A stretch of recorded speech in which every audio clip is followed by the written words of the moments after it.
Mural ചിത്രകാരൻ ചാലിശ്ശേരി സ്വദേശി മണികണ്ഠൻ പുന്നലിക്കലിന്റെ കലാജീവിതം മണിപത്മം പുസ്തകം പ്രകാശനം ചെയ്തു.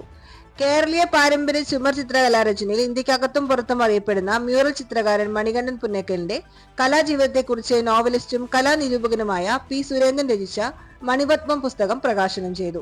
വടക്കാഞ്ചേരി എങ്കടക്കാട് നിറച്ചാർത്ത കലാ സാംസ്കാരിക സമിതിയുടെ ആഭിമുഖ്യത്തിൽ ഞായറാഴ്ച ഒടുവിൽ കുഞ്ഞികൃഷ്ണ മേനോൻ വായനശാലയിലാണ് പരിപാടി നടന്നത്. കവി റഫീഖ് അഹമ്മദ്, കഥകളി നടൻ ഡോക്ടർ സദനം ഹരികുമാറിനെ പുസ്തകം കൈമാറി പ്രകാശനം നിർവഹിച്ചു. സതീഷ് കുമാർ പുസ്തകം പരിചയപ്പെടുത്തി. ഡോക്ടർ ഷാജു നെല്ലായി, ഇ ജയകൃഷ്ണൻ, പി. സുരേന്ദ്രൻ, മണികണ്ഠൻ പുന്നക്കൽ എന്നിവർ സംസാരിച്ചു. പി. സുരേന്ദ്രന്റെ മൂന്നാമത്തെ ചിത്രകലാ നിരൂപണ ഗ്രന്ഥമാണ് മണിപത്മം. ഒരു വർഷത്തോളം കലാകാരന്റെ രചനകൾക്കൊപ്പം സഞ്ചരിച്ചാണ് എഴുത്തുകാരൻ പുസ്തകം എഴുതിയത്. കലയുടെ ഓരോ വരയും നിറവും ആഴങ്ങളിൽ അനാവരണം ചെയ്ത മണികണ്ഠന്റെ ചിത്രങ്ങൾ പറയുന്ന കഥകൾ പുസ്തകത്തിന്റെ പേജുകൾക്കപ്പുറത്തേക്കും കാലത്തിനപ്പുറത്തേക്കുമാണ് ഒഴുകുന്നത്.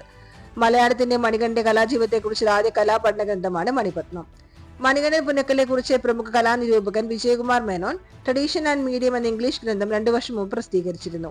42-ാം വയസ്സിൽ ഇന്ത്യക്കകത്തും യൂറോപ്യൻ രാജ്യങ്ങൾ ഉൾപ്പെടെ തന്റേതായ ശൈലിയിലൂടെ പുതിയ കലാസരണിക്ക് സംഭാവനകൾ നൽകിയ ശ്രദ്ധേയനായ കലാകാരനെ കുറിച്ച് ഇംഗ്ലീഷിലും മലയാളത്തിലും പുസ്തകം പുറത്തിറങ്ങിയത് അപൂർവ കാഴ്ചയാണ്.